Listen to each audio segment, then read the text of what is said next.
रात के करीब 1:45 बजे का समय था।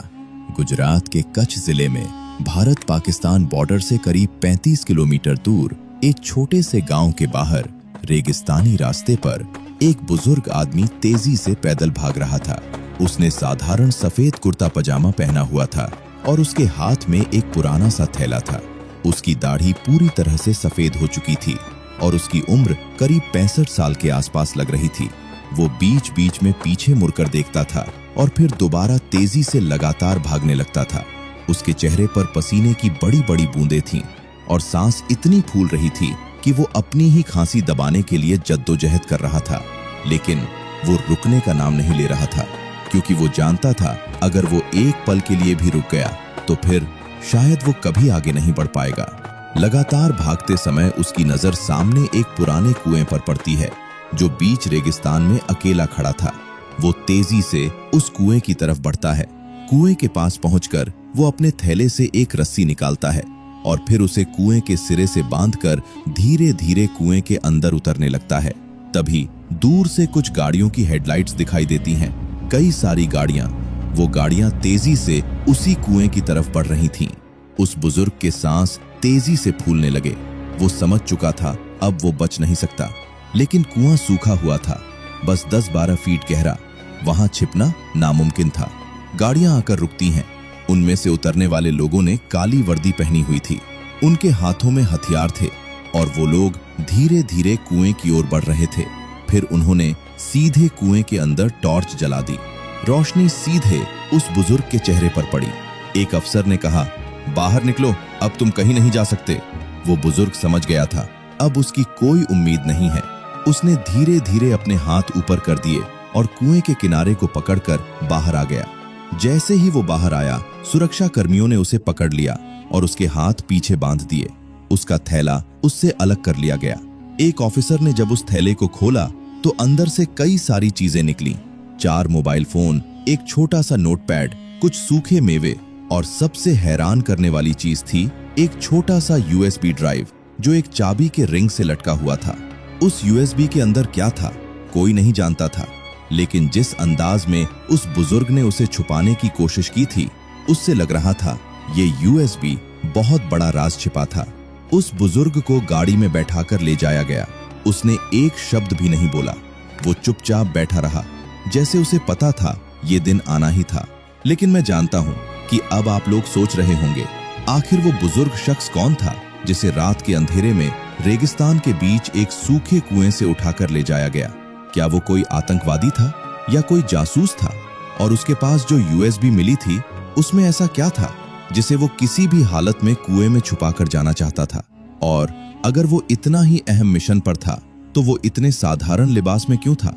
और एक बुजुर्ग होने के बावजूद वो रात में रेगिस्तान में अकेला क्या कर रहा था? इन सब सवालों के जवाब आपको इस वीडियो के अंदर मिलेंगे, इसलिए वीडियो को पूरा देखना मत भूलना। दरअसल इस कहानी की शुरुआत होती है साल 2016 के उस दौर से जब गुजरात के कच्छ जिले के तटीय इलाकों में पाकिस्तानी खुफिया एजेंसी ISI के जाल बहुत तेजी से फैल रहे थे। ये इलाका इतना खास क्यों था? दरअसल कच्छ का रण एक ऐसा विशाल क्षेत्र है जहां कई जगहों पर सीमा का कोई स्पष्ट निशान भी नहीं है। यहाँ पर खारे पानी के बड़े बड़े मैदान हैं, छोटे छोटे द्वीप हैं और ऐसे रास्ते जो सिर्फ स्थानीय लोगों को ही पता होते हैं। पाकिस्तानी तस्कर और जासूस सालों से इन्हीं रास्तों का फायदा उठाते आ रहे थे। छोटी नावों और ऊंटों के जरिए वो सामान तो तस्करी करते ही थे, साथ ही भारत की सुरक्षा व्यवस्था की जानकारी भी लगातार अपने देश तक पहुंचाते थे। और इसी नेटवर्क का एक बहुत बड़ा हिस्सा था हाजी मौला। लेकिन असली सवाल ये था, आखिर वो कौन था और उसका मकसद क्या था? दरअसल हाजी मौला उसी इलाके के एक छोटे से गांव का रहने वाला था। वो एक साधारण सी मस्जिद का मुलाजिम था। उसका काम था मस्जिद की सफाई करना। हर सुबह सूरज निकलने से पहले वो अजान की आवाज से पूरे इलाके को जगाता था और फिर दोपहर की धूप में मासूम बच्चों को बैठाकर दीनियत की तालीम देता था। बाहर से देखो तो एक सीधी सादी जिंदगी। गांव के लोगों के लिए वो एक सम्मानित और ईमानदार बुजुर्ग था। बच्चे उसे हाजी चाचा बुलाते थे और बुजुर्ग लोग उससे धार्मिक मसलों पर सलाह लेते थे। किसी को शक नहीं था कि यही साधारण दिखने वाला मुलाजिम असल में एक बहुत बड़ा खतरा था। हाजी मौला की असली पहचान कुछ और ही थी। वो पिछले 15 सालों से ISI के लिए काम कर रहा था। उसका कोड नेम था बुजुर्ग। उसकी उम्र और उसके चेहरे की सादगी उसकी सबसे बड़ी ढाल थी। उसके ऊपर कभी किसी ने शक नहीं किया, क्योंकि एक बुजुर्ग मुलाजिम पर शक कौन करेगा। वो दिन में मस्जिद में रहता, नमाज पढ़ाता, बच्चों को कुरान सिखाता और रात में रेगिस्तान के उन रास्तों पर निकल जाता जिन्हें सिर्फ वो ही जानता था। वो पाकिस्तानी एजेंटों से मिलता, उन्हें भारतीय सुरक्षा बलों की तैनाती के बारे में बताता और बदले में उसे पैसे मिलते थे। उसने इस तरह से इतना पैसा इकट्ठा कर लिया था कि अगर वो चाहता तो अपना पूरा जीवन आराम से बिता सकता था। लेकिन वो रुकने का नाम नहीं ले रहा था, क्योंकि अब उसका मिशन और भी बड़ा हो गया था। उसे एक ऐसा काम दिया गया था जिसको करने के बाद उसे बांग्लादेश की राजधानी ढाका में एक बड़ा घर और नागरिकता दी जाने वाली थी। लेकिन हर साजिश की तरह इस साजिश को भी उस चीज ने बेनकाब किया जिसका उसने कभी अंदाजा नहीं लगाया था। एक 7 साल का बच्चा। उसी गांव में एक गरीब मजदूर रहता था जिसका नाम था दिनेश। दिनेश पिछले 10 सालों से दूसरे राज्यों में मजदूरी करके अपने परिवार का पालन पोषण कर रहा था। उसकी पत्नी उसी गांव में रहती थी और उसका एक 7 साल का बेटा था जिसका नाम था मुन्ना। मुन्ना हाजी मौला के स्कूल में पढ़ता था। हाजी चाचा उसे बहुत प्यार करते थे, उसे कुरान की आयतें सिखाते थे और कभी-कभी उसे मिठाई भी देते थे। मुन्ना भी हाजी चाचा की बहुत इज्जत करता था। लेकिन एक दिन हुआ क्या कि दिनेश की पत्नी यानी मुन्ना की माँ बीमार पड़ गई। दिनेश दूसरे राज्य में था तो मुन्ना बीमार माँ के पास अकेला रह गया। उसने सोचा कि वो हाजी चाचा के पास जाकर कुछ पैसे मांग लेगा ताकि माँ का इलाज करा सके। जब मुन्ना हाजी मौला के कमरे में पहुंचा तो दरवाजा बंद था। उसने दरवाजा खटखटाया, जोर जोर से आवाज लगाई, लेकिन कोई नहीं आया। फिर उसने जोर से खींचा तो दरवाजा खुल गया, क्योंकि ताला ठीक से नहीं लगा था। मुन्ना अंदर गया तो हाजी चाचा नहीं थे, लेकिन उनके बिस्तर के सामने एक थैला था जो बंद नहीं था। मुन्ना ने उस थैले में झांका तो उसने कई सारे मोबाइल फोन देखे, पुराने नहीं, बिल्कुल नए, और उसने 2 फोन अपनी जेब में रख लिए और वहां से धीरे धीरे निकल गया। वो बच्चा था, उसे पता नहीं था कि वो इतने सारे फोन क्यों रखे हैं। जब मुन्ना उन फोनों को लेकर घर पहुंचा तो उसकी माँ ने देखा। उसने पूछा, ये कहां से लाए? मुन्ना ने सब बता दिया। दिनेश की पत्नी को ये बात अजीब लगी। एक मस्जिद के मुलाजिम के पास इतने सारे नए मोबाइल फोन क्यों होंगे? उसने मुन्ना से कहा, वो फोन वापस रख कर आ और किसी को कुछ न बताए। लेकिन कुछ दिन बाद जब दिनेश घर लौटा तो उसकी पत्नी ने उसे ये पूरी बात बता दी। ये सुनकर दिनेश के पैरों तले जमीन खिसक गई।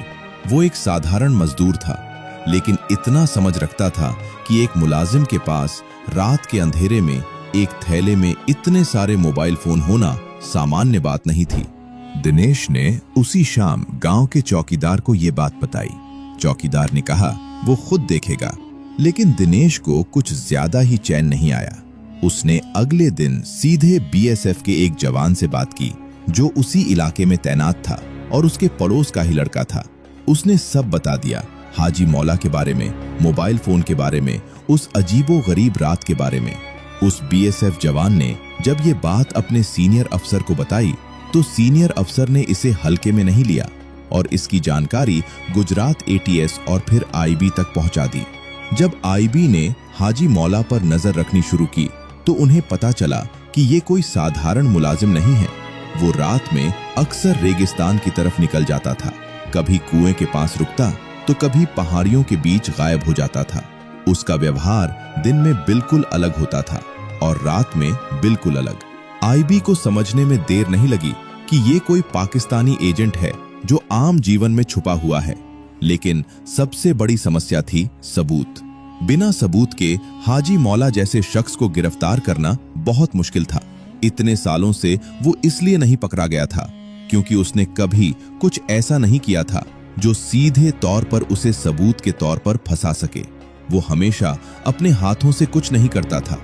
वो सिर्फ जानकारी देता था, बदले में पैसे लेता था और अपनी साधारण जिंदगी में लौट जाता था।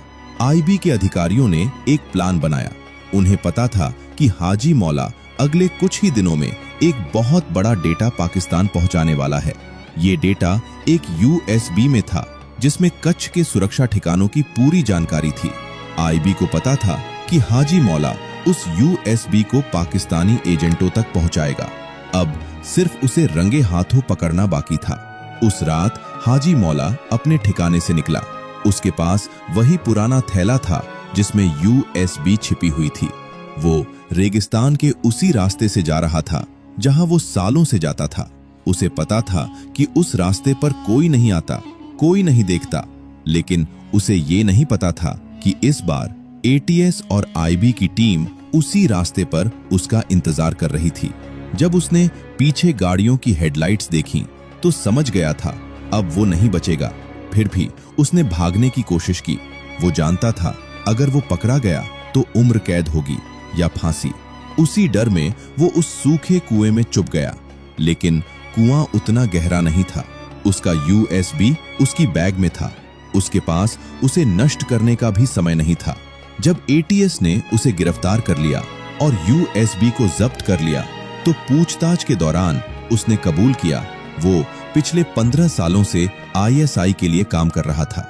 उसने बताया कि उस USB में भारत के सबसे बड़े सैन्य अड्डों में से एक की पूरी जानकारी थी।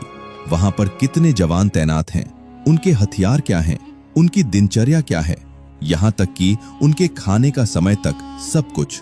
ये जानकारी अगर पाकिस्तान तक पहुंच जाती तो उस सैन्य अड्डे पर किसी भी वक्त हमला किया जा सकता था और सैकड़ों भारतीय जवानों की जान खतरे में पड़ सकती थी। उस हमले का अंदाजा लगाना भी मुश्किल था, लेकिन ऐसा नहीं हुआ क्योंकि एक गरीब मजदूर की पत्नी ने अपने बेटे से कहा, चोरी किए हुए फोन वापस कर दो। और एक पिता ने उस बात को सिर्फ एक शक समझकर BSF को बता दिया। एक साधारण मजदूर ने वो किया जो किसी बड़े खुफिया नेटवर्क को भी करने में सालों लग जाते। उसने अपने बेटे की एक छोटी सी बात को बड़ा बना दिया और वो चुप नहीं रहा। आज हाजी मौला सलाखों के पीछे है। उसे आजीवन कारावास की सजा सुनाई गई है। और दिनेश, वो आज भी वैसा ही है। वो दूसरे राज्यों में मजदूरी करता है, अपनी पत्नी और मुन्ना के लिए पैसे भेजता है और साल में 2 बार गांव आता है। जब भी वो गांव आता है तो एक बार हाजी मौला के बारे में जरूर पूछता है। लोग बताते हैं हाजी चाचा तो जेल में हैं, वो तो जासूस था। दिनेश सिर्फ इतना कहता है, मैंने सोचा नहीं था, बस मुझे अजीब लगा तो बता दिया। दिनेश को कोई मेडल नहीं मिला, उसका नाम किसी अखबार में नहीं छपा, उसे कभी किसी अवार्ड फंक्शन में नहीं बुलाया गया। उसकी जिंदगी बिल्कुल वैसी ही है जैसी पहले थी। वो कहते हैं कुछ जंगें तोपों से नहीं लड़ी जाती, कुछ जंगें एक माँ की बीमारी और एक 7 साल के बच्चे की मासूमियत से लड़ी जाती हैं। हाजी मौला की सारी चालाकी, उसकी 15 साल की साजिश, उसकी छुपी हुई पहचान, सब कुछ एक छोटे से बच्चे की एक साधारण सी हरकत से बेनकाब हो गया। जब उसने वो फोन निकाले थे तो शायद उसे नहीं पता था कि वो अपने देश की जान बचा रहा है। वो तो बस बच्चा था। लेकिन कभी कभी सबसे बड़ी जीत सबसे अनजान हाथों से होती है। दोस्तों, अगर हमारी ये 2D एनिमेशन वाली वीडियो आपको पसंद आई हो तो वीडियो को एक लाइक और चैनल को सब्सक्राइब जरूर करें। हम आगे भी ऐसी ही दिलचस्प और महत्वपूर्ण कहानियां 2D एनिमेशन के जरिए आपके लिए लाते रहेंगे। इसलिए चैनल को सब्सक्राइब करना न भूलें, क्योंकि आपका एक सब्सक्राइब हमें बहुत मोटिवेट करता है।